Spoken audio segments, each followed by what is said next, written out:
Good evening, everyone.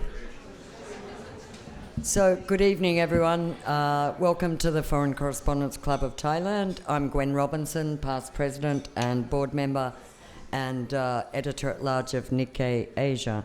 And as you all know, we're here tonight to hear from the author of an excellent new book on China and Southeast Asia, as well as a couple of real experts who will feed in their own thoughts and experiences. Can we get Jason online?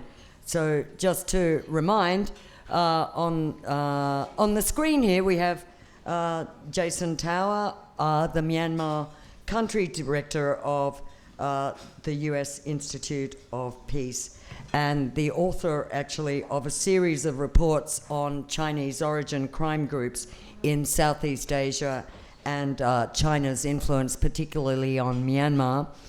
He's just released an excellent new, very substantial report.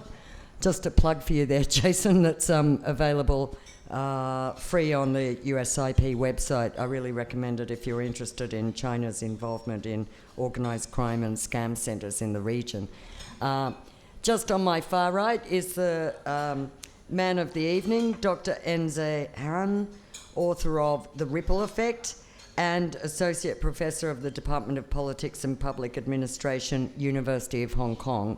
And his book, by the way, he was able to bring over just a few that haven't been sold because it's selling actually quite well. So there's a handful of books for sale tonight at the reception. I'm sorry, it's cash only, and they're a very good price compared to what's being sold at Kinokuniya. They're 850 baht. So there are some left if you want to buy them. And then just nearest to me is Dr. Tungnirun, Director of the China Studies Center, Institute of Asian Studies, and the Vice Dean, Faculty of Law at Chulalongkorn University. And as well, he's author of a variety of papers and books, including China Endgame. So we'd like to first start with Enze, if you would like to kick off. He's going to speak for about 25 minutes, 30 minutes, followed by Jason in Washington, D.C., and then Ajahn Arm, and we can take questions and have some discussion afterwards. So feel free to order. There will be drinks and food served during the event, so just flag a waiter if you need a refreshment. So over to you, Enze. Okay. Thank you, everyone, for coming, and thank you, Guam, for inviting me and hosting me here at FCC Thailand. So today, I'm going to talk a little bit about my new book. Basically, it's about how to understand China's influence globally, but also specifically in Southeast Asia. And I think people coming here particularly interested in, I think, the phenomenon of global China, right? In a way that rising power, and second largest economy, and then in some ways also as a global power in terms of its multifaceted presences in all corners of the world. And I think speak closer. And I think many scholars have already studied this global China, right? In terms of how different elements coming up on China, not only just the Chinese state, but also Chinese businesses, Chinese students, Chinese migrants, Chinese mafia, and many other things, right? They are making their presence felt around the world. So the question then basically is, how do we understand or make sense of this phenomenon of global China? And how do we make sense of these implications of such multifaceted element of China's presence globally? So that is basically the question that I hope to tackle in this book. Now, in the conventional literature, when we think about international relations, people tend to differentiate usually between power and influence, and particularly influence as a way of sort of translating this power into a effect, right? And that's usually, I think, the conventional literature tend to focus on this differentiation. However, in this kind of differentiation, there are certain elements often ignored in such studies. First is there is an overall, focus or exclusive focus tend to be on the state itself. So in some ways, and I think people tend to focus more on, let's say, the Communist Party and the Chinese state. But then again, many other non-state actors are often either ignored or sometimes they're conflated as a state. And then the other element that I think is interesting is about intentionality. Often as well, people tend to assume the intentionality from the outcome, right? Something happened, it must be the intention of a certain individual. But in the end, empirically, there are lots of things happen out of, unintended consequences. And I think that essentially is something that I hope to tackle in this talk, essentially to differentiate some of the nuances, let's say, between state and non-state actors, as well as intended versus unintended consequences, how we understand China's presence globally. Now, in Southeast Asia, and I think that is specifically the focus of the book, and then I think there is some justification for why Southeast Asia, and in some ways Southeast Asia is very unique in terms of how much Chinese influence has become, and also perhaps it's going to be quite unique in the sense that comparing to other parts of the world, this is probably the region that is going to feel the most amount of Chinese influence. And I think there are certain reasons. One is geographical, proximity, in a way that it's just so much closer for the state, but also non-state actors from China come to Southeast Asia. And then also this is a long history of political economic entanglement. And then again, there is a long history of migration encountering between, let's say, centuries of Chinese migrants come to Southeast Asia, and then they are still here in a way, and then these days there are new migrants coming as well. So I think because of this kind of reason, make Southeast Asia, on the one hand, it is a center for geopolitical competition, let's say between US and China, that tend to be the focus of the game these days in the news. But then again, Southeast Asia is also unique, and I want to emphasize that. In some ways, some of those things that we think about Chinese influence that are being felt so strongly in Southeast Asia might not necessarily be the case in other parts of the world. All right. So the argument of the book essentially is relatively simple, right? I already hinted. It's not really a particular thesis. It's mostly an antithesis, in the sense that I'm arguing that we not only need to look at the Chinese state, but also look at non-state actors from China to understand the Chinese influence in Southeast Asia. And also empirically, we need to differentiate the intended versus unintended consequences of what those kind of actions have brought in the region. So that's basically the very much sort of the overall overview of the argument of the book. Now, for today's talk, I will specifically talk about 3 snippets of the book, and in some ways I focused on, and in addition to some other topics, and I think Jason later on will probably talk more about the mafia, the Chinese, let's say, scam industries and the illicit economy. For today's talk, I'll focus on 3 snippets. And the first one is obviously, I think people are interested in, is economic dimensions of how to understand the Chinese economic influence in Southeast Asia. Now, I think we look at the trade numbers, right? And I think that's one of the biggest topic is that since 2020, ASEAN 10, right, became China's largest trading partner, which was unprecedented, because previously it was either EU or the US tend to be the largest trading partner for China. But how did this happen, right? This actually happened out of a, let's say, accident almost, basically, that because of the US trade sanctions on China, right? Trade war on China. Put the tariff, 20% of additional tariff on Chinese-made products. So that means when that happened, when trade war was ongoing during Trump administration, many China-based businesses, for example, they found ways to bypass the traded tariffs put on China. So that means quite a lot of goods between China and ASEAN were in fact so-called transshipment of goods from China via, like say, Malaysia or in particular Vietnam, right? And so that means quite a lot of this kind of inter-ASEAN China trade were in fact just transshipment of goods that otherwise would be destined to the US and then EU anyway.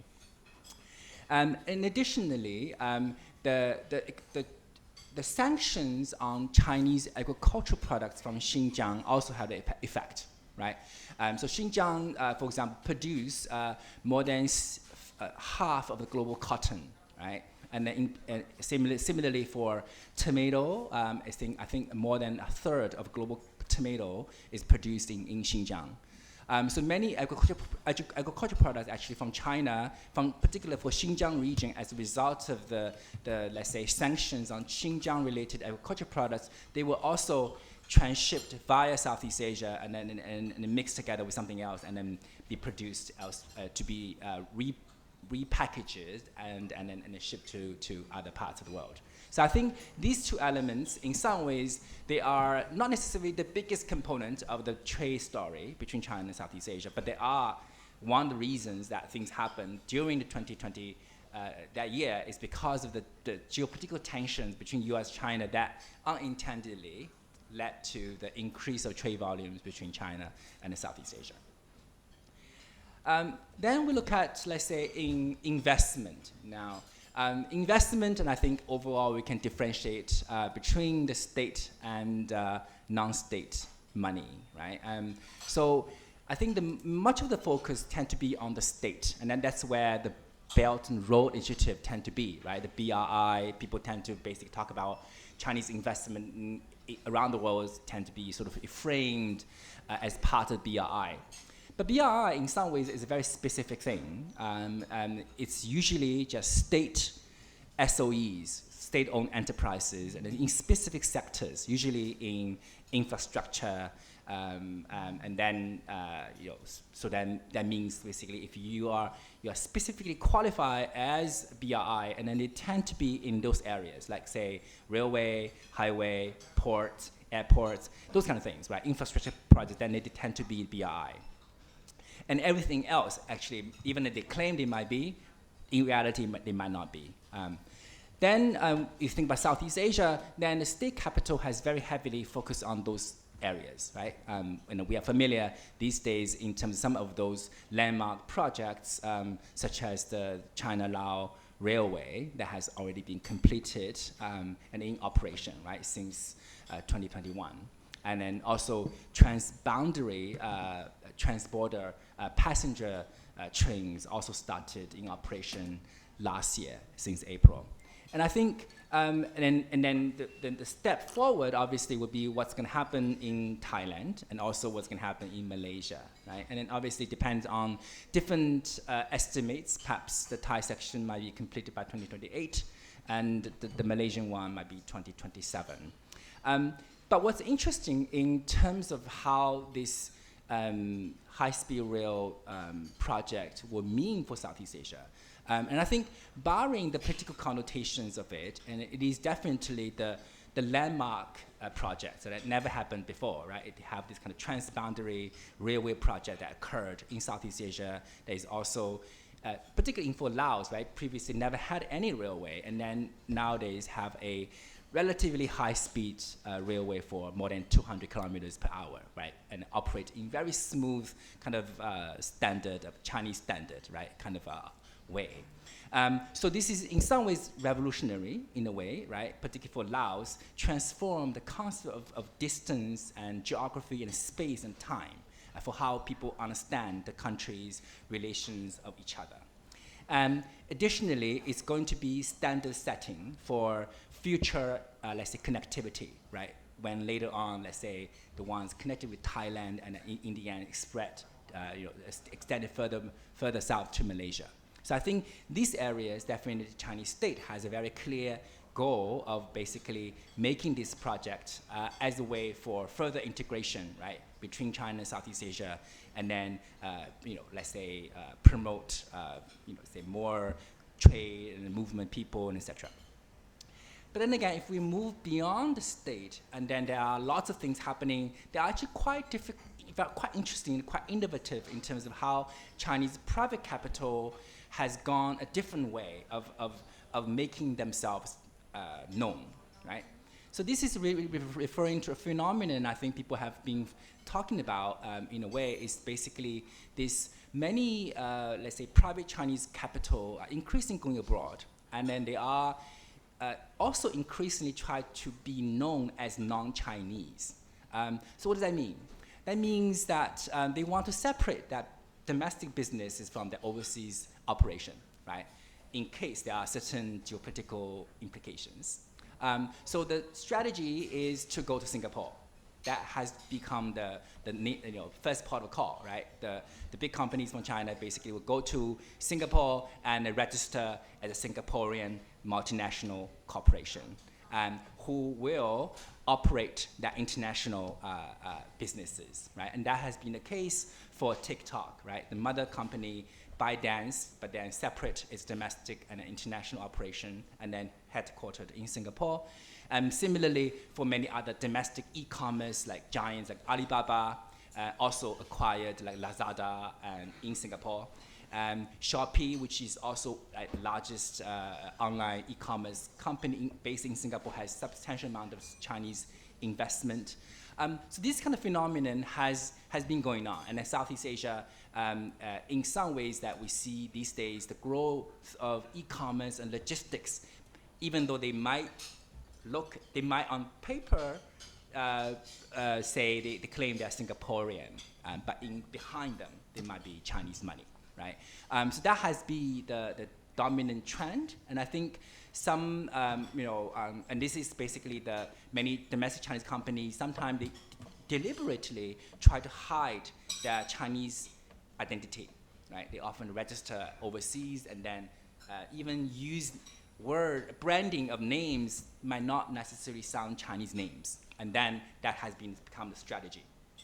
So this kind of strategy has become very popular, and I think they have gained a lot more, let's say, ground in terms of making inroads within Southeast Asia, and these ones tend, I would say, is very different from the state capital, right? They don't want to basically make a name famous for China, right? The state want to do that, right? State want people to know, oh wow, Chinese project infrastructure is great. But the Chinese capital, private capital, they want to make money, right? They might not necessarily want to have those nationalistic elements connected to them, and that I think is very different, and it usually is interesting to differentiate them empirically.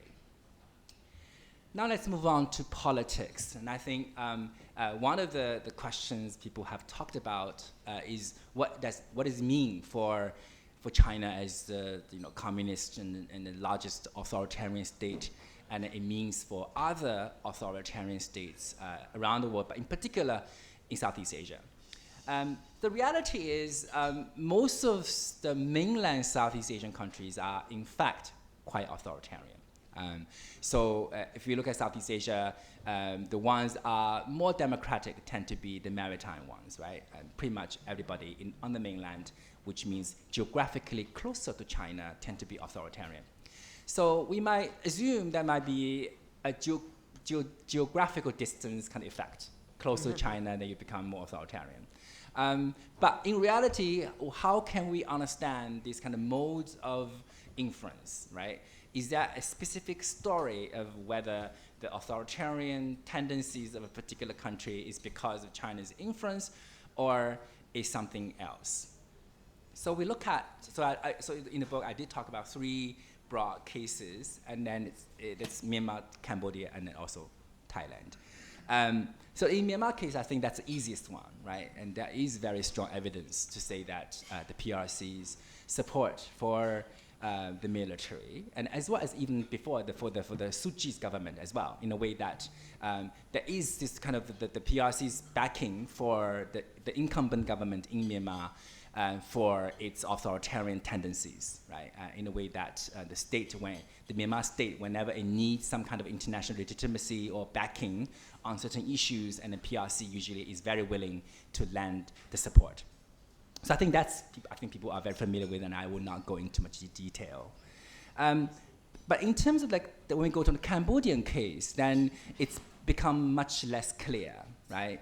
Cambodia is not like Myanmar, that it's not internationally isolated in any way, right? But Cambodia is very heavily dependent on Chinese money. So that means if you look at statistics, Chinese FDI accounts for a quarter of Cambodia's overall FDI. Chinese ODA, official development aid, is about half of Cambodians' official received ODA, which accounts for 70% of Cambodians' spending on domestic infrastructure. So what does that mean is that you can think of this as like many public goods provision that otherwise Cambodian as a poor country would not be able to afford, they can afford, right? So that means in some ways the performance of the Hun Sen government in some ways got improvement because of Chinese money, make it easier for the government to pay the bills for many of the, let's say, provisions for its public that otherwise, as a poor country like Cambodia might not be able to do so, right? So the good example of that would be like during COVID time, Cambodia was the second country in Southeast Asia to vaccinate about 90% of the population after Singapore, right? Singapore is not surprised, right? It's rich and it can buy the Pfizer and then Moderna from the sources, but Cambodia actually did it very quickly, right? They got the donations from China for free, and then they did it very quickly in a very short period of time, and 90% of the population got the vaccination. And I think Hun Sen government actually got credit for that, right? So in some ways, this is a indirect influence, I would say, that I categorize it in a way that the performance and legitimacy of the Cambodian government in some ways got a boost from the injection of easy money from the Chinese government. Now, the last case, and I think I'm here in Thailand, I think it's kind of difficult to really awkward to talk about a Thai case. So I think, people know, everybody familiar, the tendencies of Thai government for the past 2 decades or more. But there are lots of media studies to talk about, what is the relationship between authoritarian China and the authoritarians in Thailand, right? But then the empirical story is, in some ways, I think Thailand is obviously does not need international backing for its legitimacy reasons, right? And Thailand also does not need Chinese money as much. I mean, in fact, Japan remains the largest FDI for Thailand. So what role does China play in Thailand? And I would say China is, in some ways, more a innocent bystander being taken into Thai domestic politics contestation by different factions or different opponents within Thailand. Either some people, some factions, some parties might make use of China to boost their legitimacy in some ways, or some opposition tend to make China as a way to let's say, criticize the government for many of the failures of things. So in this particular case, and I would say, and I categorize China as an innocent bystander, which not really directly get involved, but somehow get brought in by factors within Thailand as part of domestic political contestations within Thailand itself. So I think this is some ways, and I would say, and I will also categorize, I did not discuss too much of Vietnam cases, and I think Vietnam is similar in this way, in a way that the domestic legitimacy or longevity of the Vietnamese Communist Party does not owe anything to the CCP. But in certain instances, they will be very useful to brought that in as part of the domestic factional fighting. So I think that is part of, I would say, the similar pathways to make sense of why some countries become authoritarian because of China's explicit support, but other ones might not necessarily be so. The third snippet, and I will talk a little bit more, is about migration. And I think this is, in some ways, I would say, separates Southeast Asia from other parts of the world. So one of the interesting story, and this is not from me, I heard from some others, a colleague of mine who did research in Pakistan. So he said, in Pakistan, people have very good impressions of China, but they have never met any single Chinese people. So which means the image of China is a very abstract, right? Basically, oh, China's second largest economy is Pakistan's long-term ally. And that's why you have a good image of China, but then you never met any Chinese people. But that's not the story of Southeast Asia. Southeast Asia has a long history of entanglement of Chinese migrants, for better or for worse, right? So this is the place, and I think, like say before the mid 20th century, right? You have millions of Chinese migrants came to Southeast Asia, right? And then they faced different kind of reactions from societies within Southeast Asia. Some were heavily, let's say, even violently repressed. Some are much better assimilated, or even like Singapore's case, right? In a way that taken on or continue to take on that sort of ethnic Chinese element.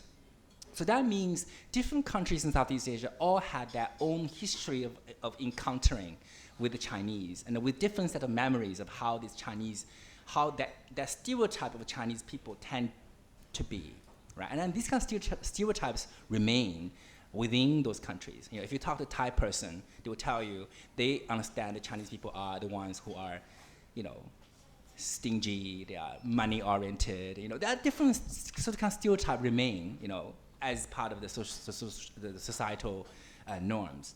So that means that when these countries start to now re-encounter a bigger wave of perhaps migrants coming up from China since during the past few decades, right?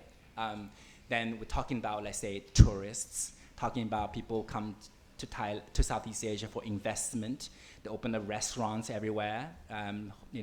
People come here for businesses, even people for retirement, right? And these other people are basically the so-called a new wave of PRC migrants. And then they are generating a different set of responses, right? So this, on the one hand, you can say that is this element of re-sinicization. That means certain segments of the ethnic communities, ethnic Chinese community in Southeast Asia are now reclaiming their ethnic Chinese roots, perhaps.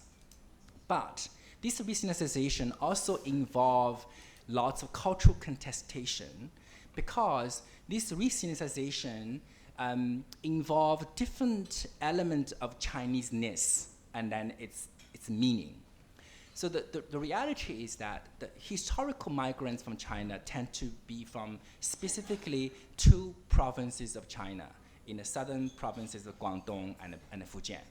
So which means if you talk to a Thai person of ethnic Chinese origin, they only speak Dejiu, which is incomprehensible for some people who are Mandarin speaker or Cantonese speaker, right? But these days, what it means to be Chinese is very specifically PRC originated, right? Mandarin dominated, and a very specific formula of what means to be Chinese.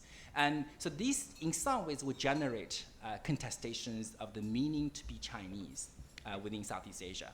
And then what happens is, let's say, during this process of re-sinicization, usually the people nowadays send their kids to school for study Chinese, usually study Mandarin. But Mandarin, in some ways, it is incomprehensible to their grandparents' generation who don't really understand Mandarin if you speak Mandarin to them, right? So which is actually, I think, a very interesting phenomenon, which is in some ways very unique for the Chinese context. But I think that in some ways generated lots of intergenerational, even cultural contestation within the Chinese communities of Southeast Asia. And then on the other hand, the state definitely wants itself to be felt within the diaspora communities within Southeast Asia.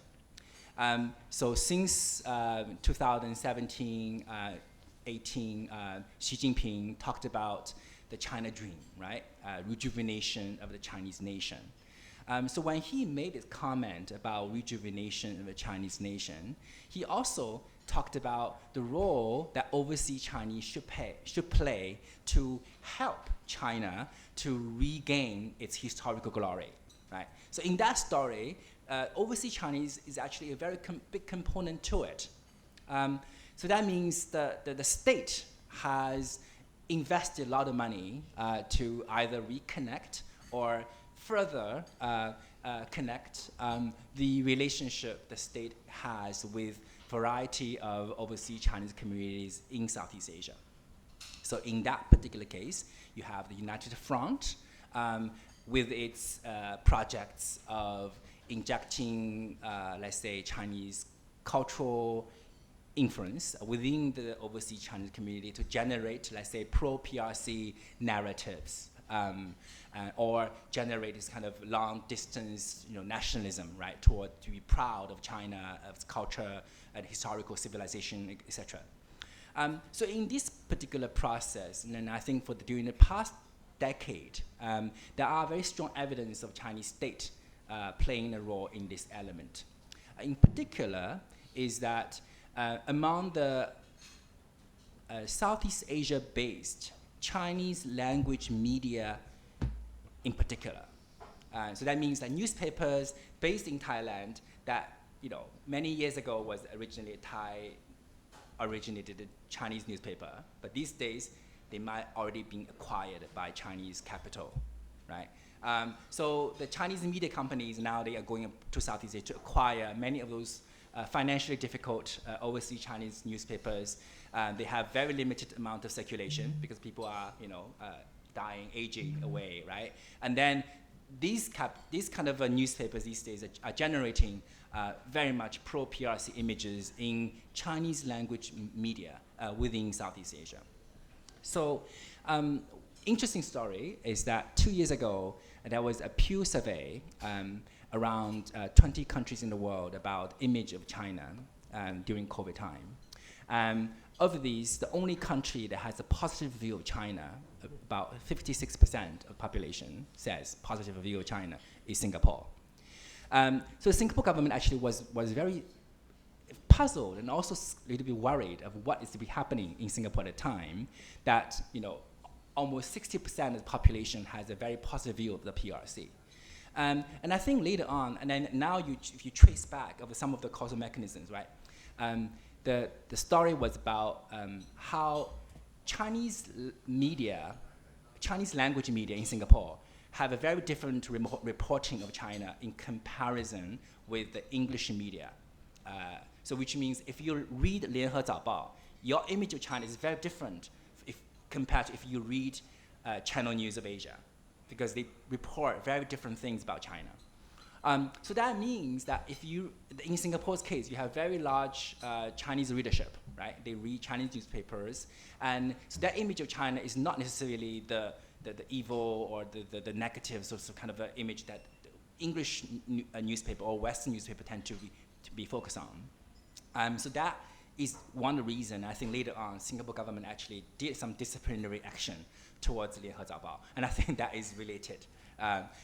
So that means in some ways is that what the message is essentially is that the Chinese state and its role, United Front, and its influence through culture means, and particularly Chinese language medium within Southeast Asia, I think that is also an area of further investigation.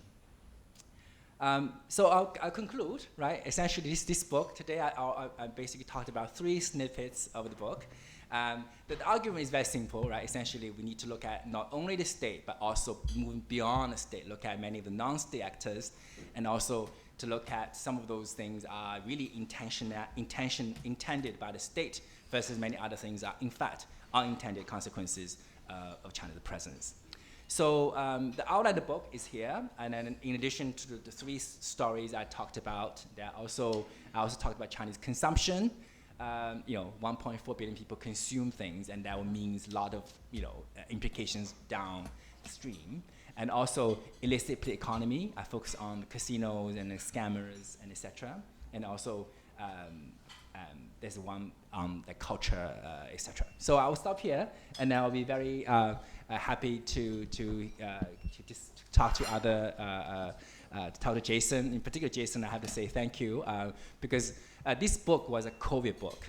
so I couldn't really travel as much. So lots of things, particularly on the scammers, I benefit tremendously from Jason's and USIP's reports on this, the situations in Myanmar, in KK Park, etc. So I have to say I owe big debt to their investigative journalism on this front. So thank you very much, and I'm happy to talk to you furthermore. Thank you. Thanks very much, Enze,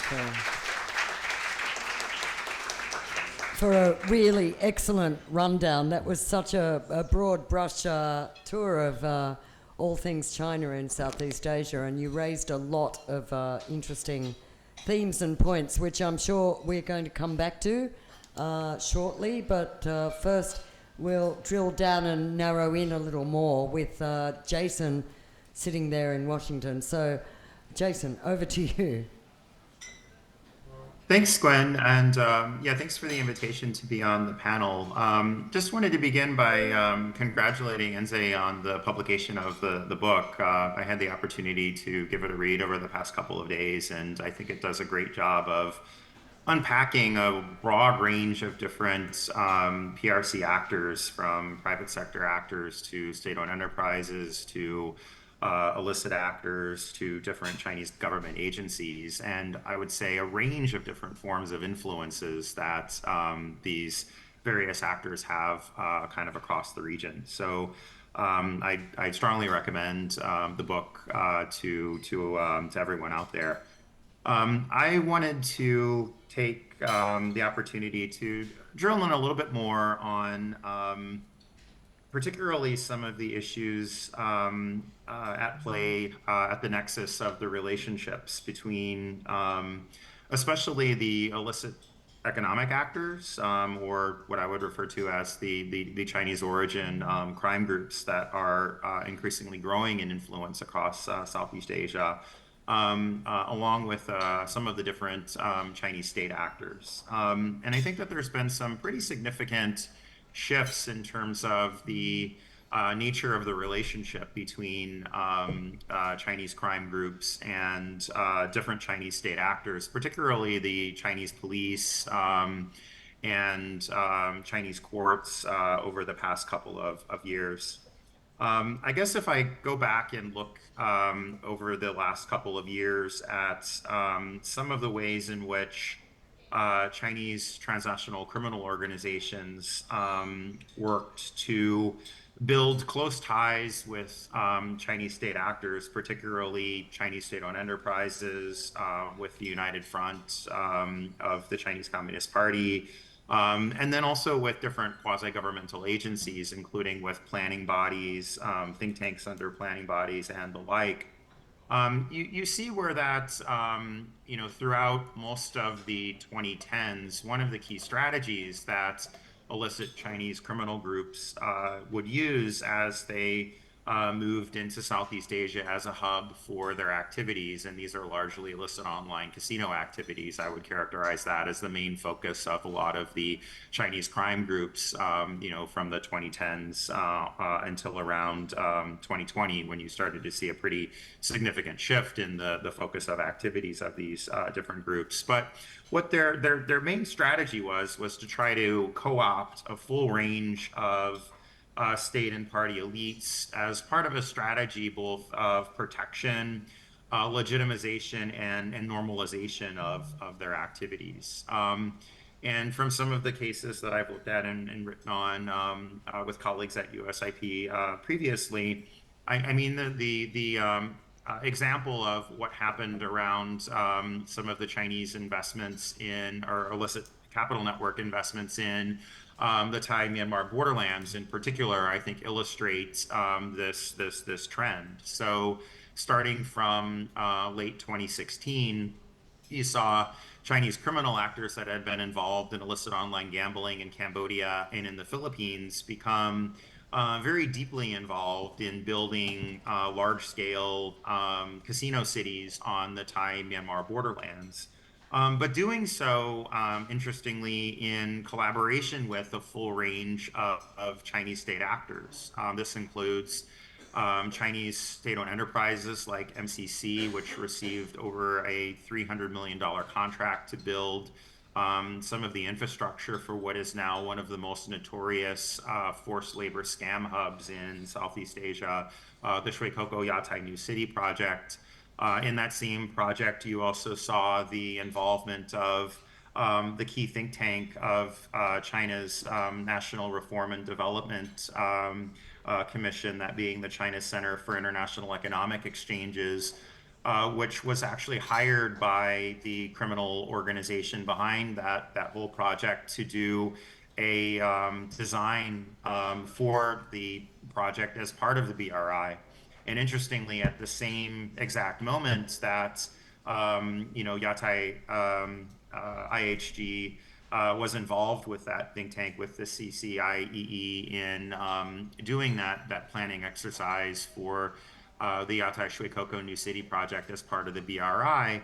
That same body was also engaged with Myanmar's think tank, the Myanmar Development Institute, on looking at how to build integration between China's development plans and the Myanmar Sustainable Development Plan as a mechanism for building out more BRI connectivity between the two countries. Around that same case, you also saw a number of party actors, a number of quasi-governmental agencies, including commercial chambers, all play a role in helping to legitimize and normalize the project. And then you also saw the same criminal groups try to similarly build protection, kind of normalize their activities by reaching out to and building relationships with elites in a range of other countries, particularly in Myanmar, where it had built a relationship with the Myanmar military's border guard force, but also sought to try to co-opt other activities, other actors as well, even attempting to co-opt the NLD party. And then in Thailand, it worked with a range of both Chinese organized crime groups like the notorious Hongmen, which is now sanctioned by the US government, but Hongmen World Historical and Cultural Association in Thailand played a role in similarly building a relationship between this particular entity and Thailand's Wisdom Airlines, which is the time was a nearly defunct airline operation in 2018 when this deal happened. But again, I think this illustrates ways in which the illicit actors use this strategy of co-opting elites on both sides, both on the China side as well as on the regional side, to try to present themselves as legitimate and normalized business actors.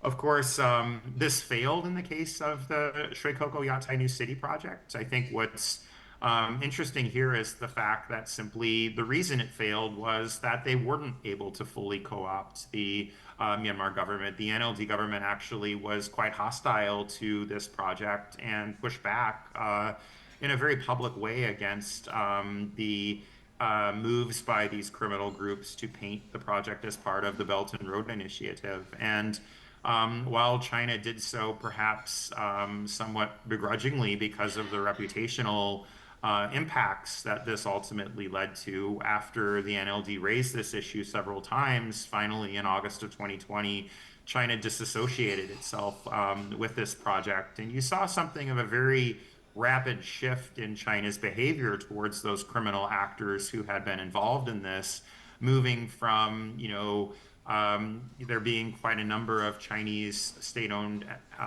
enterprises and quasi-governmental agencies and actors who were very willing to associate with, legitimize, and do business with it, to suddenly this entity becoming almost public enemy number one in China, with the Chinese government moving quite quickly to arrest, to push to issue arrest warrants and to put pressure on authorities in the region to begin dealing with some of these issues. Of course, I think here you see another challenge that has started now to emerge, around both this case as well as other cases in the region, which is the ability of the Chinese state to assert control over these Chinese origin crime groups across Southeast Asia has become, I would say, increasingly limited over the past couple of years, which is, I would argue, causing China to put much more attention to some of what is happening, particularly in cases where some of these criminal actors start to have interests that are quite distinct from Chinese state interests, or in other cases, openly begin challenging China's role or China's other diplomatic efforts in the region.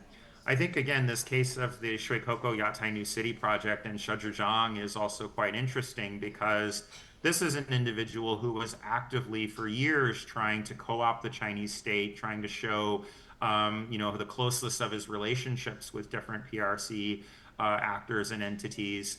Following this shift in China's vantage point in 2020, Zhejiang, after being arrested by Thai authorities, really flipped and actually has now started to present himself as openly hostile towards the Chinese Communist Party. Many may know that he released a video of himself from a Thai prison last year in which he made these allegations that Chinese Communist Party operatives were attempting to murder him in the prison. He's subsequently started to file petitions to UN agencies for protection, which I understand, interestingly, are being given some form of consideration, despite the fact that the crime city that he continues to run, conceivably from Thai prison, is involved in mass cases of human trafficking scams targeting a global population. I think, though, that the phenomenon here of how these illicit business networks are interacting with the Chinese state is something that is continuing to change. And particularly since COVID-19, when the core activity in which these transnational criminal networks from China are engaging in Southeast Asia, as it shifted away from illicit casinos towards scamming, towards fraud, towards these pig butchering scams, which are now, according to a new study that we just released at USIP, bringing in roughly 64 billion US dollars per year. These activities are now causing a lot more harm to the Chinese state than what you would have seen when they were focused more on illicit online gambling. To give some examples of this, I mean, Excuse me, could you just let him continue? Keep going. Sorry, sorry, Jason. is there a problem with the connection, Gwen, or should I? No, I think that's fine. Just Okay. carry on. Sorry about that. Oh yeah, no worries. I'll maybe take just a couple more minutes, but No, you've got absolutely keep going. It's fine. We've got time. Oh, okay, great. Yeah, no problem then. But yeah, so uh, um, Take a minute if you want. yeah, no, I lost my train of thought there for a moment. But I guess getting back to the point here is that you're seeing these criminal networks now begin to become more of a liability to the Chinese state than they are in many cases able to provide the types of political support that they were able to provide to different Chinese agencies or actors a few years back. And I think some of the things that you're starting to see happen now, I mean, the cases of fraud, for example, are directly becoming a threat to social stability in different parts of China. So you've seen where some of the criminal scam networks, they would, for example, target a small town in a particular province, and you have a very concentrated number of victims in some small towns across China. So Tangshan was one town where you saw an example of this, where a scam syndicate that was based in Cambodia that had a connection to that town actually systematically targeted people in that town with different forms of financial fraud. This happened from 2019 to 2021. What ended up happening was that you had several thousand victims in one locality who started organizing, right? I mean, you started seeing street protests on the part of some of the people who lost funds to the scam syndicates in Southeast Asia. And they started taking to the streets demanding help from the Chinese government in trying to get their funds back, creating, some pretty significant pressures on the Chinese state apparatus when it comes to social stability. First and foremost, I think you're going to see Chinese government take a very strong response to anything that becomes a threat to social stability. And so that, I think, is one thing that triggered a stronger response on some of these different actors. And in fact, the head of the syndicate who was responsible for that particular incident ended up getting arrested by police in Uganda a few years after being chased out of Cambodia, after the Chinese government started putting pressure on the Cambodian regime to try to bring this person back to justice in China. Another example of this is what happened following China's reopening after COVID, where you saw tens of thousands of Chinese suddenly tricked by these scam syndicates in Southeast Asia into going into circumstances of forced labor in Myanmar, where they're held in different compounds, tortured, forced to do this form of online scamming.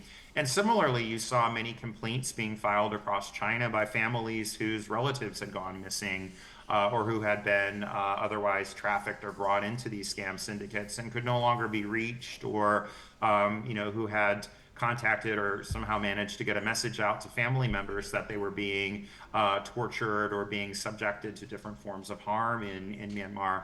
And I think that this played a role ultimately in causing a shift in China's posture towards the scam syndicates in Myanmar, where you've seen, particularly since May of last year, that the Chinese government has started becoming openly hostile even to a regime that it would have otherwise normally provided open support for. It's become very hostile to that regime because of its unwillingness to crack down, and because of the fact that many of the regime's border guard force entities and other aligned militia groups were actually openly not only providing protection to, but even directly operating some of these different fraud factories in Myanmar.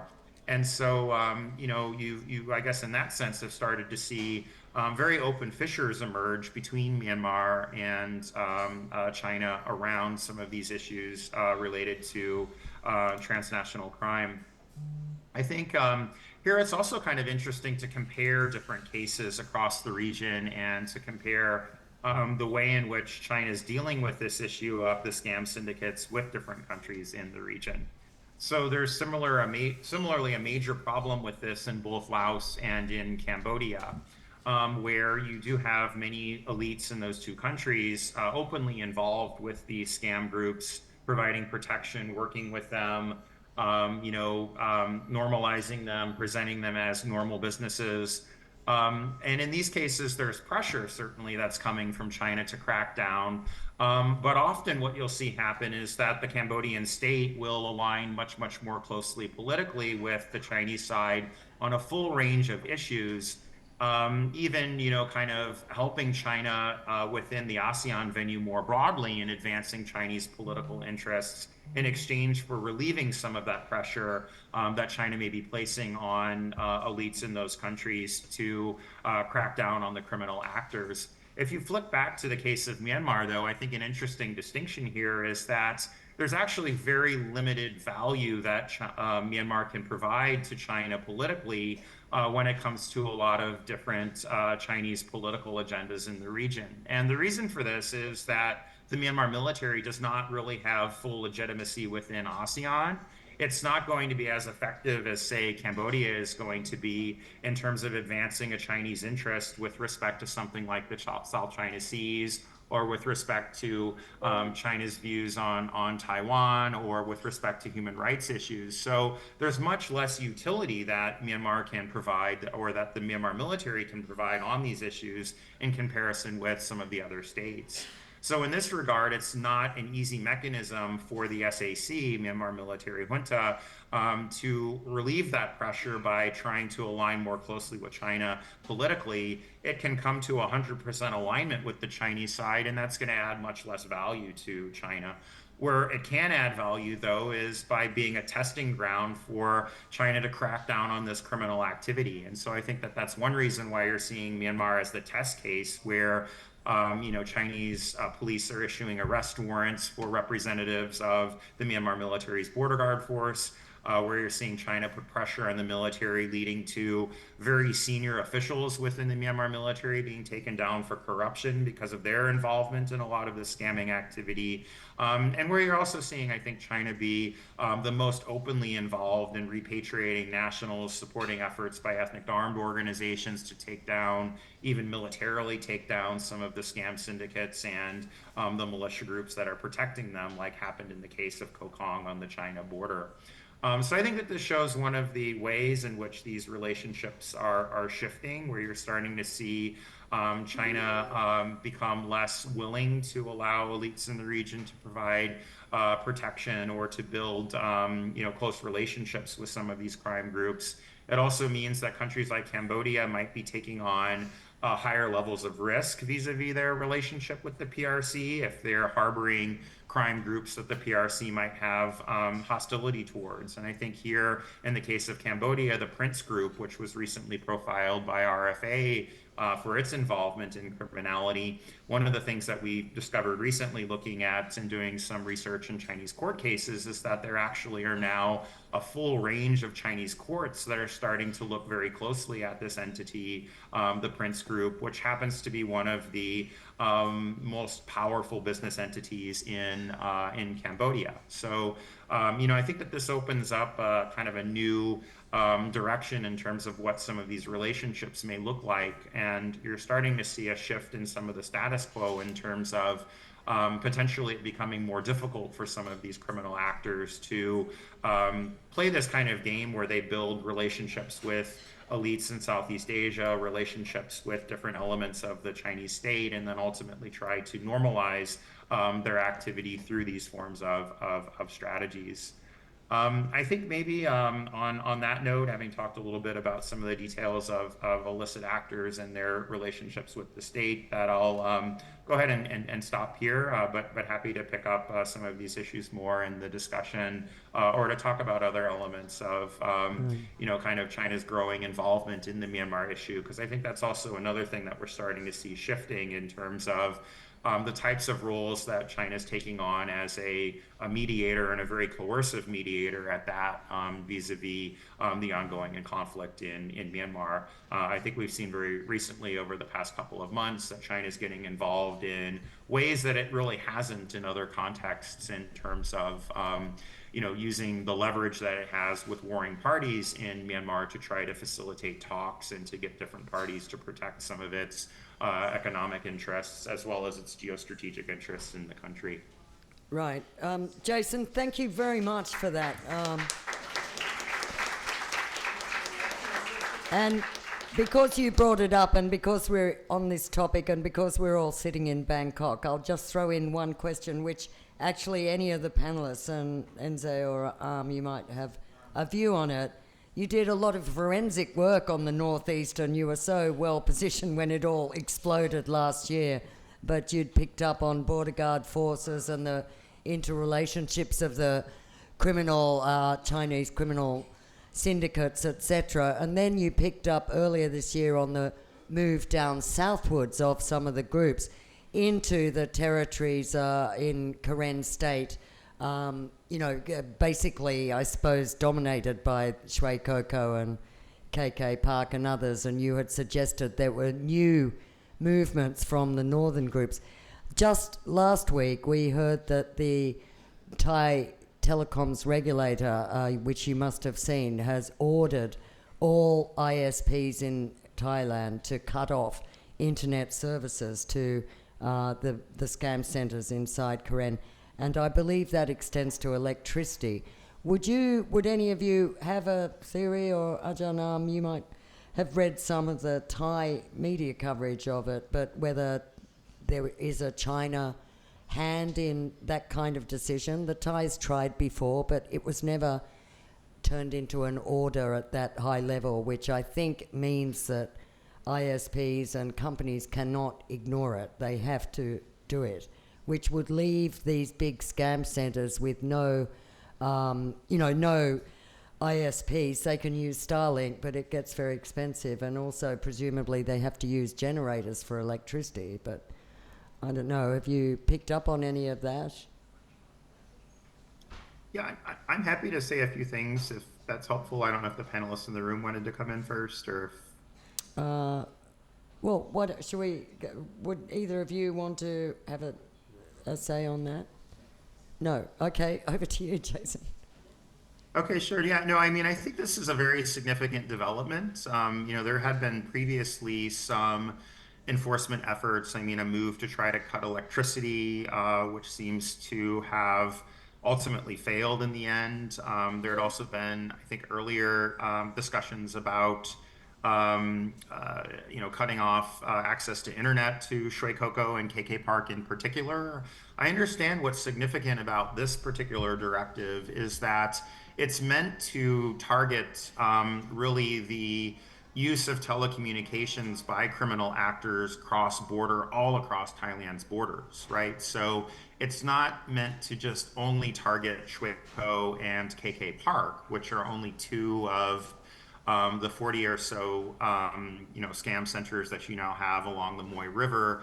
But it's meant to target all of those. It's meant to target those that might be along the border up in the Tachile area as well. So this could potentially be something that does disrupt some of this activity if the scam syndicates don't have access to stable telecommunications. If they don't have that 5G, it's going to be hard to perpetrate these forms of crimes. Now, I do understand that there may be two issues at play here. One is the ability of the criminal networks to find workarounds. So in other words, can they set up their own alternative arrangements? There are devices that can be used to pick up a signal in Thailand and then to beam that to a receiver on the other side of the border.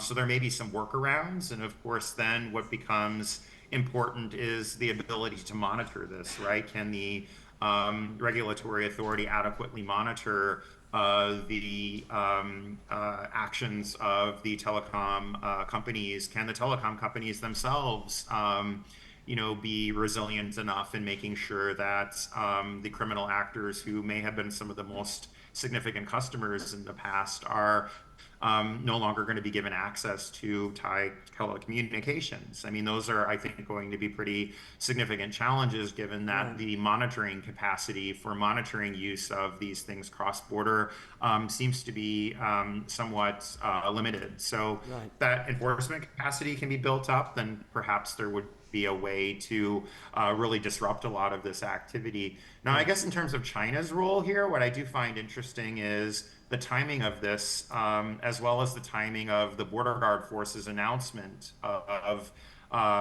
giving these criminal actors a sort of 6-month grace elsewhere, which is effectively what was the announcement that the Border Guard Force made on May 1st. This followed YARPA's visit to Beijing, right? So the military junta's Minister of Home Affairs made a visit to Beijing, received an award, actually. The Chinese police will give out these Great Wall commemorative awards to individuals that play some sort of a significant role in cooperation with China on policing related issues. So you've seen where the Cambodians received one in the past, the Russians received one in the past. But so the timing of this award, the timing of talks between the military junta and China about some of these criminal activities that happened in late April, just ahead of these two developments, it is interesting. It does kind of seem that one, there likely was a lot of pressure put on YARPA around that award. I think the award was giving the military regime a bit of face while asking it to do something that was probably not in the military's interests. The military has no real interest in cracking down on the criminal activity that it really needs in order to be able to maintain a foothold in Myawaddy. So that could have played a role. But I think that the Thai element of this here could also easily just as well relate to the fact that you now have so many different countries around the world, including Thailand, which is becoming a major loser of all of this activity, right? I mean, losses to these scams are enormous, and the number of countries that are coming in to try to respond to their nationals being trafficked just continues to grow. So I think there is a lot of pressure here that might have ultimately led to, a much stronger enforcement action being taken on the Thai side as well. Right. Well, thanks, Jason. Excellent. And you raised a lot of things. I'm sure that we might come back to those. If people have questions, we'll just turn now to Ajanam and then turn to questions and answers. Over to you. Thank you very much, Gwen, and thank you, Enze, for inviting me to join the panel. And especially, I'm delighted also to hear Jason's view on the illicit economy. That's not my expertise, so it's great to learn about that in depth. And my expertise more on the geopolitical disruption happening right now and its effects on the region and on Thailand. And with that, I have to congratulate Enze on a job well done. It's a fantastic and a very objective book. I really like your point about our overestimation of the intentionality of the Chinese government, the role of the Chinese non-state actors, the many unintended consequences, and especially I think your approach, your very practical and realistic approach that situates China as a fact of life, right? China is there with 1.4 billion people, with very complex informal and formal networks of actors and people, and then the book traces how that affects the region and including Thailand. So with that, let me put forth some observations and points of discussion, and also some perhaps future research questions that I think might be of interest. And this might also be a way of sharing some of the discussions going on in Thai academia on this related topic about the Chinese influence in Thailand, right? So if you go to a discussion panel with Thai academics on these topics, these will be some of the questions that people raise, and then people try to answer.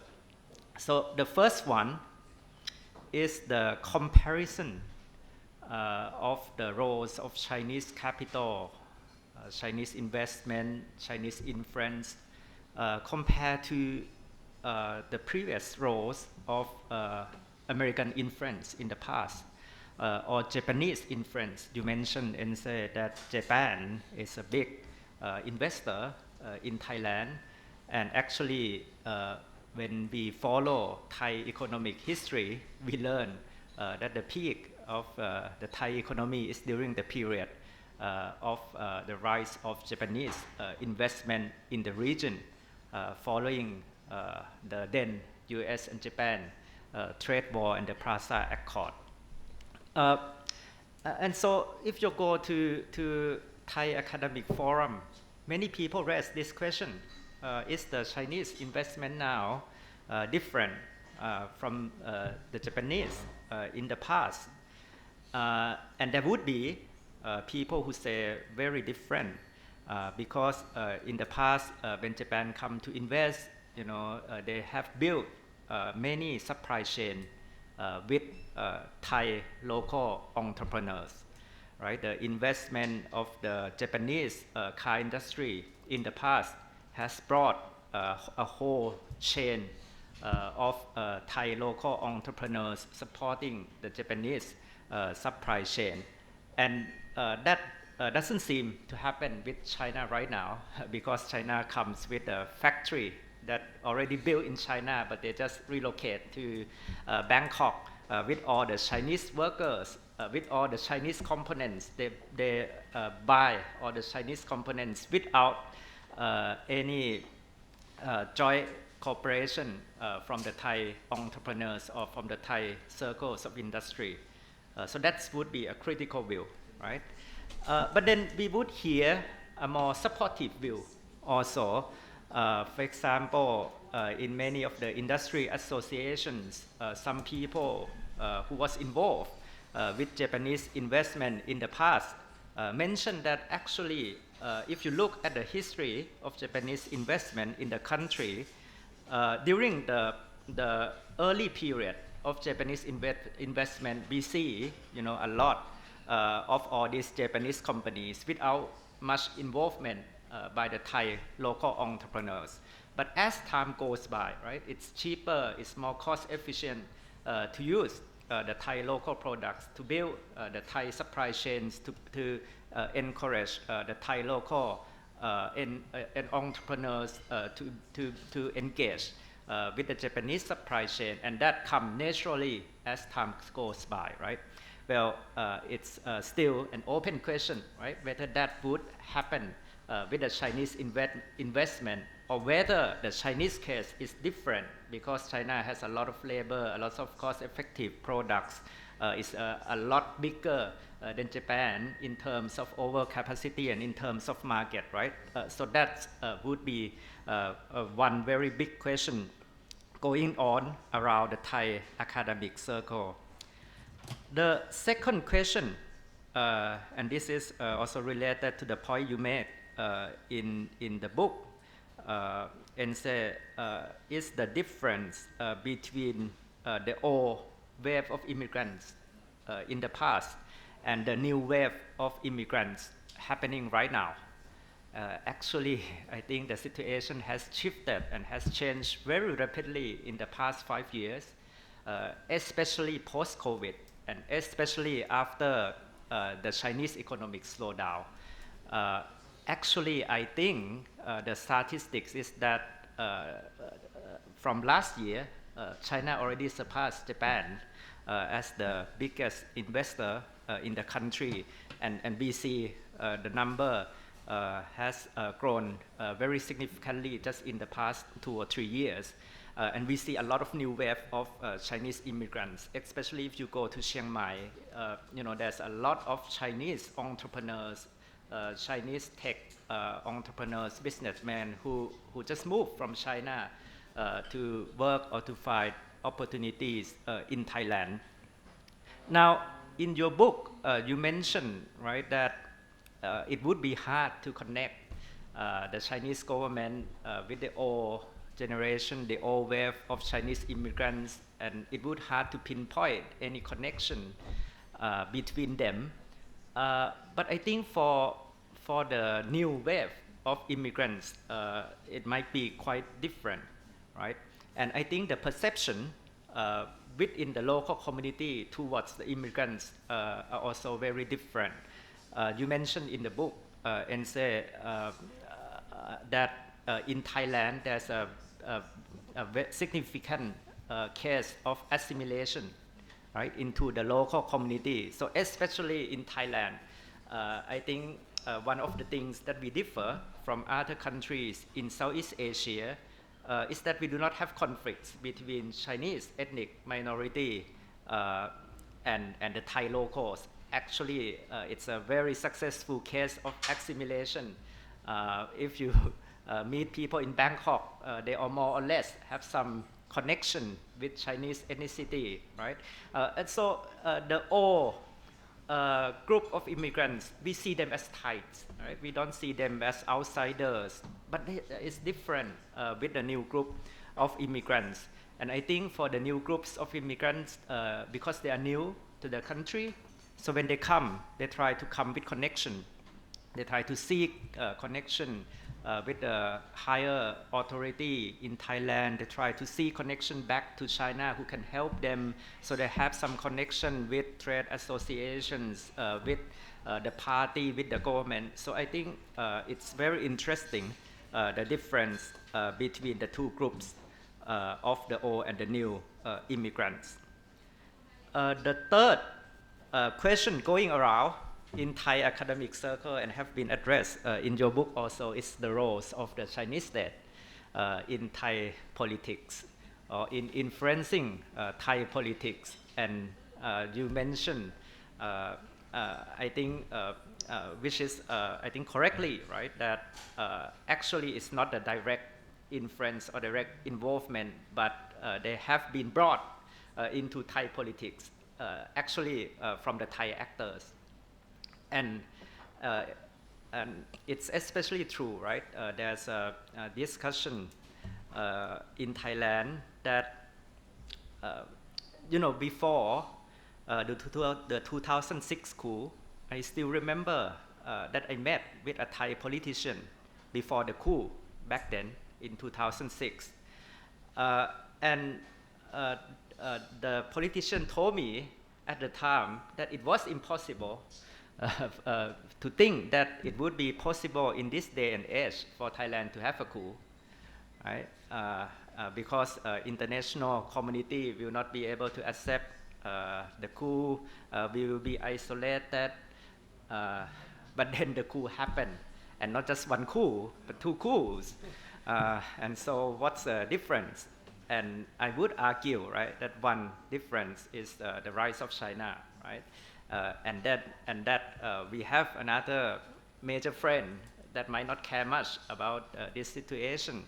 And so when our US friends say that, oh, should they do more when we have a coup, right, back in 2006 or even back, and then we have a repeat in 2014, so they should do more in 2006. And my response to our American friend would be, if you do more, then you would push us even more towards China, right? China became such a factor just by its own presence. And I think you mentioned correctly and said that just the notion of China's being successful using a different political system, right, is an example of an exception, right? And that has been used a lot in the Thai political discourse from Thai politicians and conservative people, right, arguing that Thailand can also have a Thai model, can have a different model. We now, we can learn from China, right? So I think that that's a very good point that you make. And but I think that the situation is also developed very rapidly in the past couple of years. And it's also very hard to grasp the real Chinese influence in Thai politics. And that's because of the point that you make repeatedly in your book, that there's many actors involving China, right? So when we talk about the Chinese government, they might not have a direct influence, but they have influence through the Communist parties and its relationship with Thai political parties. They manage a trip, for Thai political parties to go to learn something in China.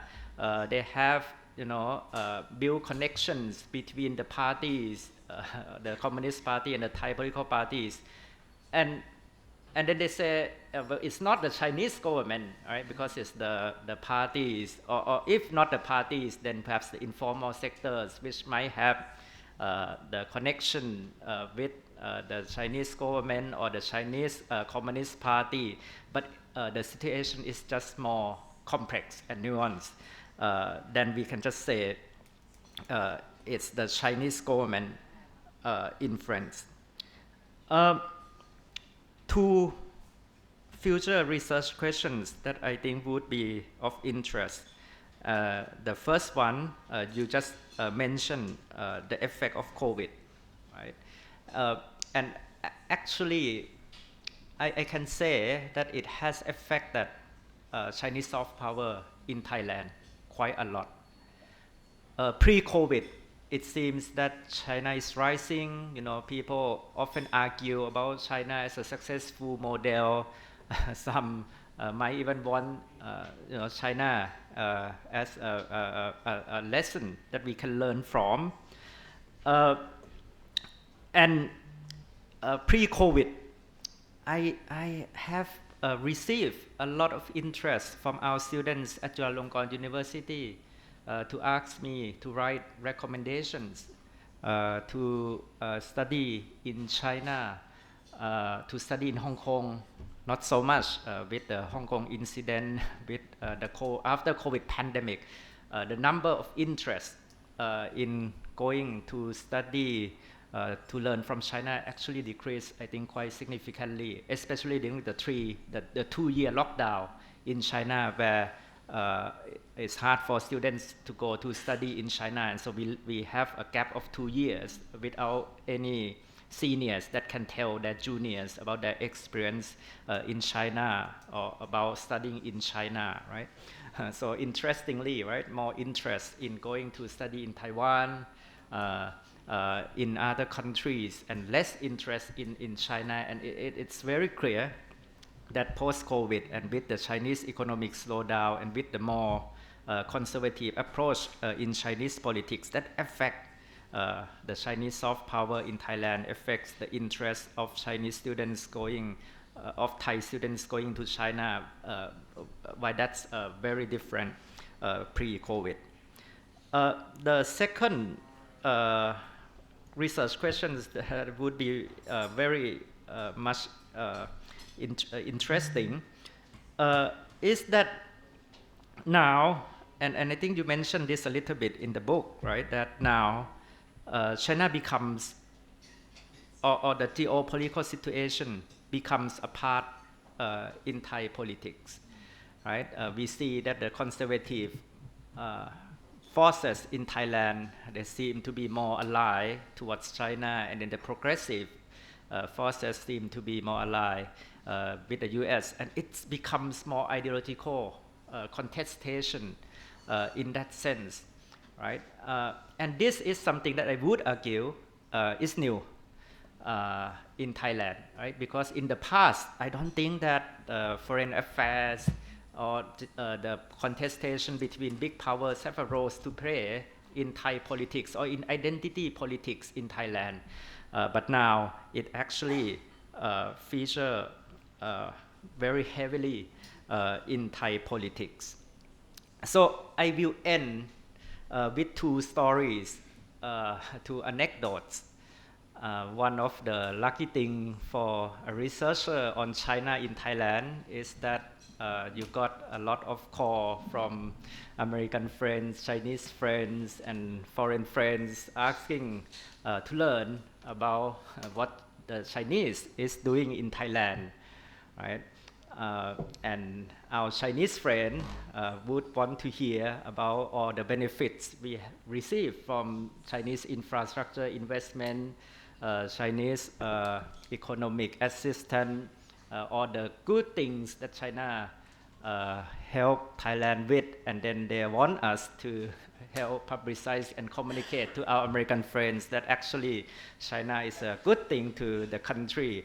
And for our American friends, they all want to hear about what the bad things China does to the country, and then want us to communicate more directly to our Chinese friends all the very bad things that you did to us. So I would say to that and say that your book is a very objective, neutral, nuanced view about Chinese influence in the region and in Thailand. But let me just tell you these two stories about our Chinese, very short stories about a Chinese friend and an American friend that I have discussed with just this past couple of weeks. So one Chinese friend came to the center and we have a discussion. And then one of our researchers asked the Chinese friend that because President Xi Jinping just visited Hungary, big visit to Europe, right? To France, Hungary, Serbia. And then in Hungary, President Xi Jinping announced what he is called all-weather meaning winter, spring, summer, right? Every season, all-weather, comprehensive strategic partnership for the new era. And so our Thai friend asked the Chinese, well, the Thai connection with China now is only comprehensive strategic partnership for the new era. Why not all weather? why Hungary got the all-weather and Thai, which we are very good friends, right? Brothers of China, right? But we don't get that honor, right? And the joke is that because Thailand only has one weather, right? Just summer, so you don't need all weather comprehensive strategic partnership. Um, but Thailand is quite unique, right? Because compared to other countries in Southeast Asia, we actually don't have any big problems with China. Actually, three things, right? We have good relationship with overseas Chinese. We have no borders with China, so no border conflict. And we don't have the South China Sea with China. Now, the final story with our American friend, right? Our American friend came to the center, and then he talked about wolf warrior diplomacy, right? Aggressive Chinese diplomats and aggressive Chinese stance, right? If they are discontent with you, they might bar Chinese tourists, they might bar Chinese investments. That would affect Thailand tremendously. So if they weaponize trade, if they weaponize tourism, so the natural solution for Thailand would be to diversify, and it would be good for Thailand to think about diversification to be more resilient towards China. And my observation to our American friend, right, is that actually if you think a little bit about it, right, it's quite interesting. Because just yesterday, right, the big news on the media is the American trade tariffs on Chinese goods. So American also weaponized trade, and the result of that is actually China would say that, oh, now China have to diversify from the U.S. And China have to self-reliance, more resilient. And then the effect would be less bargaining power for the Americans on China, less economic relationship between the US and China. And actually, the result of that would also be China even more aggressive mood towards the global South, right? If you think about it, right, the natural response to the tariffs for EV car companies, the Chinese EV car companies would be if you can't go to Europe, if you can't go to the US, you have to do everything to go to ASEAN and to go to Africa and the global South. And I think with that, right, with this geopolitical contestation, disruption, trade wars, right, it will result in even increasing and rapidly shifting Chinese involvement, influence, engagement with ASEAN and the global South. And with that, I thank you for this great book, and thank you everyone for giving me an opportunity to share in this panel. Thank you. So, thanks very much, Ajahn Am, for that great set of comments. I'll hijack that line about all weather friends. In Thailand, we only have one weather friend. That's great. So we do have time for questions. There's a microphone there. I can see one of our members is first up. So please just identify yourself and direct the question, or to all panelists if you want.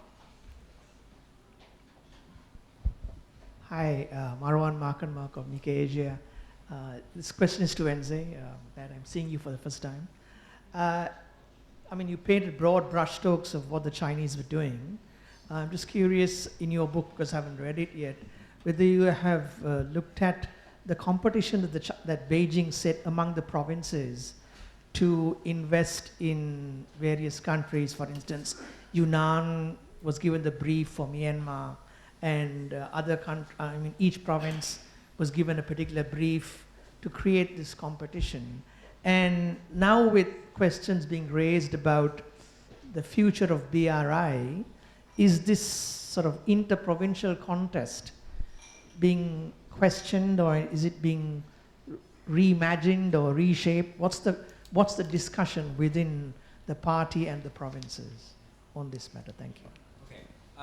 So I think this is something I think everybody's interested in, right? How to understand central-local relations within China. And this is in some ways, I mean, people tend to assume that China is basically dictatorship, right? One person says thing and everybody follow. But in reality, obviously, is part of it probably is true. But then on the other hand, like different levels of government and localities have their own interests, right? They want to make money themselves as well, because everybody's not necessarily on the payroll, right? They have to make investment on the side and etc. to generate revenues, right? So, so particularly province, and I think that if you understand China domestic politics, fiscal revenue, significant part of it is provincial based, right? So which means that it's not every province gets the same amount of central allocated revenue. It's not, right? You generate tariffs, locally generated money, and you tax them. So that's why different provinces compete for projects. They want to send their own sort of companies from sections of SOE from this particular province for this project in a particular country, for example, right? That means this provincial level of the kind of competition is genuine, right? In a way that is a major part of, let's say, domestic power contestation. So for Southeast Asia in particular, Yunnan and Guangxi always compete for their own share of the pie, right? If you want to say it, whether in terms of building railway connectivity, or whether even think about one. So I did talk about it in the book about that thing is about cattle smuggling. So it's about live cattle imports, right? So Guangxi want to import live cattle from Vietnam because they can butcher them in Vietnam and generate like a meat packing industry within Guangxi. So Yunnan also want to do that. They want to get the cattle from Myanmar. So that essentially is kind of local-based industries within those provinces. They pay local tax, right? That's why government in these provinces want to support those things to build up those industries locally. So I think for Southeast Asia, these two provinces definitely has a very strong competition tendency among each other. Now, in terms of whether the BRI is slowing in the future and then what is going to mean, right? And I think there is, I don't know. I mean, what would be the ultimate outcome, right? I mean, these days they say that they say money is definitely less, but previously also it's more wasteful, right? And then perhaps means this time around they are going to trim some of the fats on side and focus on the ones they do think are going to make some impact. So I think probably looking towards this kind of element, right? They start to talk about smart BRI or green BRI, like basically focus on specific industries China does have an advantage versus some other more wasteful kind of projects previously throwing money at. So that'll be my response. Oh, thank you. That's interesting, thank you. And can I just pick up there on this theme of competition? I was going to, maybe Jason, you'd have some insights on that, even reading your research as well. I don't see this whole issue which you've taken on, Enze, about this perception that it's China Inc. It's not really, but there are all these subterranean connections. But I think the issue of all these scam groups and all the huge criminal syndicates, I don't see much evidence of this gangland warfare that triads used to be known for. I mean, everybody was fighting turf battles. What we've seen across the border in Myanmar is a kind of what seems to be a modus operandi, like they carve up territory, they leave each other alone. There isn't big raids on each other's scam centres. I mean, is competition and rivalry an element of that kind of more shady world? So I would say, in like for me, I would not necessarily consider them as particularly turf wars per se, but more in terms of, let's say, a form of corruption, right? So even in many cases, for example, Jason mentioned earlier, like in a way that it can be easy just be a case of corruption, like it can be what? case of corruption. Oh, case of You know? corruption. Yeah, certain government officials got corrupted, basically got paid, and later on they find out, oh, this Yeah. deal was not good. That's why I have to clean up my arrangement earlier. But this is not about eliminating competitors. Yeah, so is that the same thing in Thailand as well? I mean, you know, you can say the lots of like those kind of issues might be related with Thai domestic politics and corruption in a sense. So in Myanmar's case, Myanmar is very different. Myanmar has always been fragmented. Different, you know, border force guard and also different EAOs have their own territories. And usually, I think in Karen state and then the Shan state, they do have territorial conflicts, but not in Kachin state in particular. So Karen state usually is different Karen group fighting over the territory, right? Between KNU versus the Buddhist group of DKB. yeah. And then in Shan state is basically different smaller EAOs, smaller ethnic groups. They claim territories, but the Shan group tends to deny them that access. So I think that is the different logic of nature of Myanmar domestic political contestation that make it much more likely. Yeah. Thank you. And Jason, do you have any word on this sort of question of rivalry between these groups?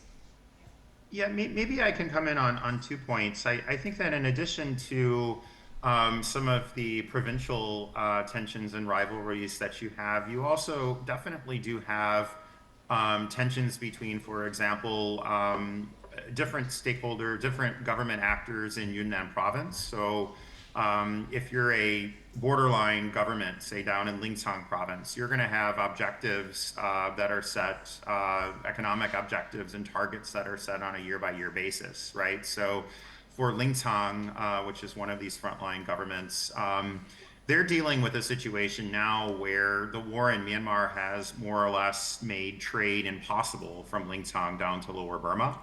And yet, despite that, they have a growth target of this year for trade of around 15%.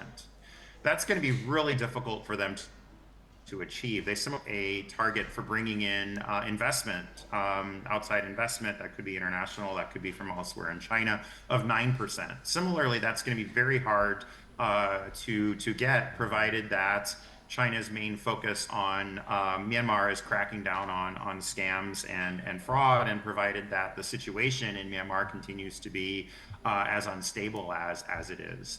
I think one interesting thing here is that you see some of the kind of stakeholders close to the Lingshan government even publicly arguing that the Chinese police should be de-emphasizing the crackdown on crime in the border area. And I think the main reason that they're doing this is what they'd like to do down in Lingshan is to be able to present normality in Myanmar so that they can attract investment again, to be able to present that there is a viable pathway for investment into Myanmar, and that would mean that bringing investors into Lingshan still makes sense. Now, if you're the Chinese police, on the other hand, you're going to have very specific targets, and you're going to be also under a lot of pressure from a major working group at the highest levels. So one of the standing members of the Politburo, who is overseeing basically all legal and political affairs, Chen Wenqing, has since August of last year made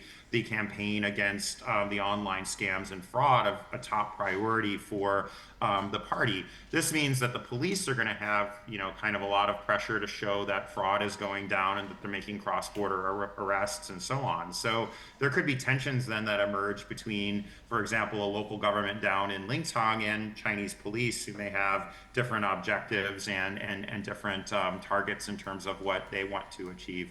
I guess then flipping this and looking at kind of some of the dynamics that are there across the illicit Chinese crime groups and the organized crime groups from China operating in Southeast Asia. I think one interesting thing about the Chinese illicit actors is that there tends to be almost a creed that the Chinese underworld tends to follow. And there's a classical Chinese story about the marsh or Shuihu, which talks about how basically it's kind of like a moral creed for the Chinese underworld. And to some extent, you do see that followed in terms of what the relationship should be like, sort of particular criminal actors. And I would point to maybe someone like Broken Tooth or Wan Kuk-hoi as being one of the people at the very top of the echelons of Chinese organized crime groups, where lower level actors would all refer to him as Jew Ga or Big Brother Jew, and no one would really want to mess with him. I mean, he's just too powerful within that space. I think tensions definitely will emerge within these different illicit actors.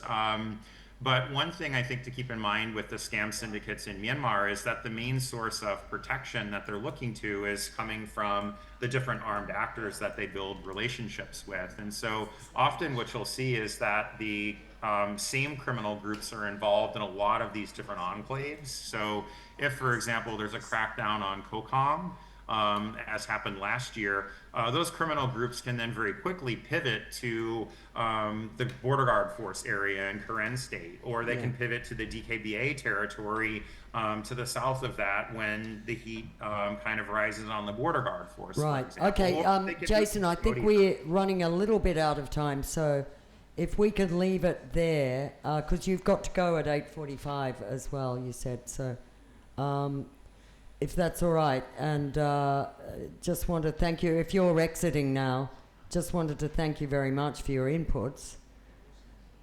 Yeah, thank you, Gwen. Unfortunately, I do have to head to a meeting, but thanks again, and congrats to Enze on the book. It was great. Yeah, thank you very much. And we're just turning to one more question now. Am I still allowed? Am I still allowed after 8:45? Yes, you are. Thank you for the opportunity to ask the question, and thank you, Enze and Ajahn Arm, for the panel. It's very interesting. I haven't read your book, but luckily I have browsed through it from my table member. You're arguing that the... Sorry? Oh, just if you want to introduce yourself. Just my question is that you're stating that the influence of China is multifaceted, and with foreign direct investment and all that. But as Ajahn Arm has mentioned, in other areas, such as foreign direct investment, is becoming perceived in the international era as the kind of $0 investment. So in that case, no matter how different the actors are, there is still the liability of Chineseness. Is that fair to say that? And if there is a liability of Chineseness in other area, being crime, like what we heard, or foreign direct investment from China, Chinese companies not bringing technology, as Ajahn Arm has highlighted, how is that changing the implication of your book? So that's my question to you. And to Ajahn Arm, with that kind of the sort of liability of Chineseness in the international era, how does that imply to the Thai policy making when it comes to the tension between the US and China?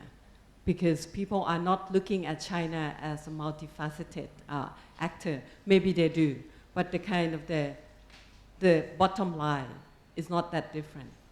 So those would be my question. Thank you. The good question, I think, in a way that I think how to deal with China usually requires agency on parts of the host governments in terms of how they're going to regulate what type of investment they want, or what kind of relationship they want with different Chinese investors coming to Southeast Asia, right? Now, this then has implications for Southeast Asia in the sense that, except for a very few, like Singapore, that is not easily corruptible, many others are very corruptible. And that basically created many opportunities where Chinese investment can find opening into those countries, and that would in some ways bypass certain oversight that might otherwise would be there, right? So in this particular case, and I think when Ajahn Arm was talking about the EV sector, right? And I don't know very well on the EV sector in terms of technology transfer, for example. But I do know that certain Thai companies got the resale rights from the Chinese company, And that basically as the, in the way that the certain group basically has exclusive sort of show or selling rights for these kind of things, right? So in some way that means that it's embedded within Thai domestic politics of the different political economic groups that are competing for these things.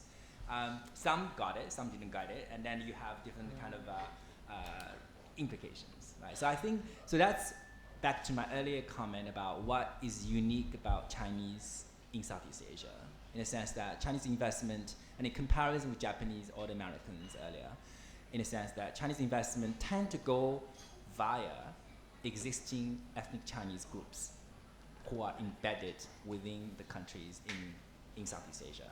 So that sometimes might empower certain groups at expense of others. And other times, they might sort of, let's say, worsen situations of corruption and, let's say, political contestation within the country. But, as I said, many Southeast Asian countries are not necessarily that autonomous by itself. That's why there are more rooms for this kind of corruption to happen. Yeah, that would be my response. And Ajahn. Yes, thank you very much, Ajahn, for a very important question. And you use the term the liability of Chineseness, right? And one of the interesting and important points you made in the book, Enze, is this idea that it's not intentional, right? But it's just because of the characteristics of China that it is a huge nation with cost-efficient production, and so basically the problem with China right now, and this has been discussed widely in academic circles, is that the world has never seen such a phenomenon.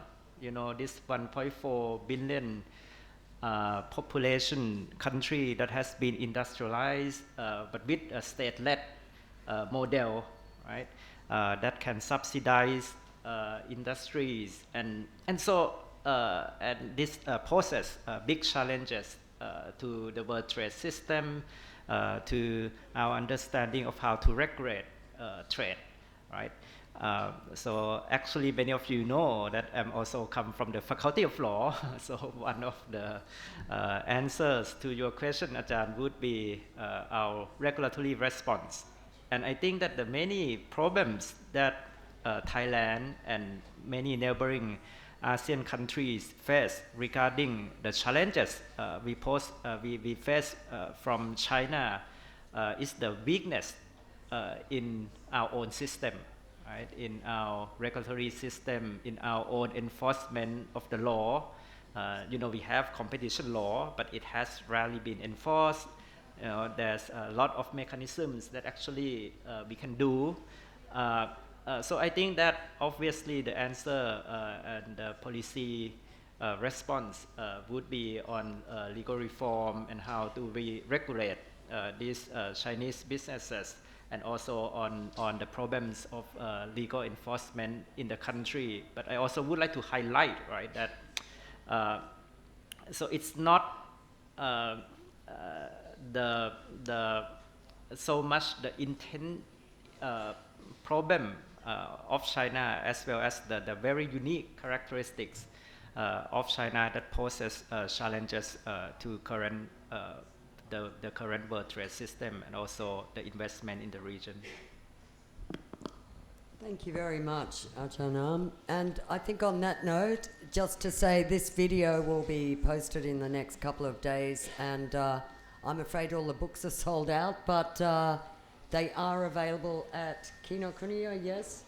I think if you and can buy Asia from Books, Amazon, I think. Amazon has them. Yeah. Kinokuniya, you can pre-order them. I think there are certain lag days, but Right. yeah. Okay. Thank you very much And for coming. thank you all for coming. Please keep an eye on our website and Facebook, and see you again.